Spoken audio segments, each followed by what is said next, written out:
2 malý limonády. Vy jste si je koupila v krámu. Neměli žlutý. Cože to zač? Nějaká inženýrka z Prahy projíždí tady tudy na dovolenou do Vídně. Ale do Vídně. Budeš mě lidi.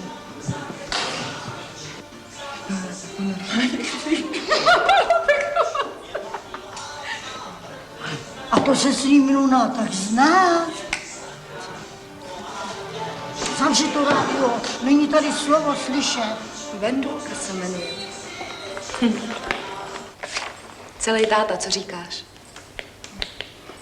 Jste mi úplně vyrazila dech. Mezi náma, nic moc. Ale hezká je po vás. To vždycky byla kočka. A všichni kluci v autoškole do vás byli jin. Zlatý strakonice. To byly časy. V Praze mám teď lepší plat. Po manželovi mě zbyl auťák a nějaký prachy. Jinak, nic moc. A? Do prdele, práce. Kde bych ho teď našla? No, někde na louce nebo v kravíně. Ale jsou 2, tak to nejspíš bude sedět v kanceláři. Dobrý den. Naschledanou. Já se vrátím.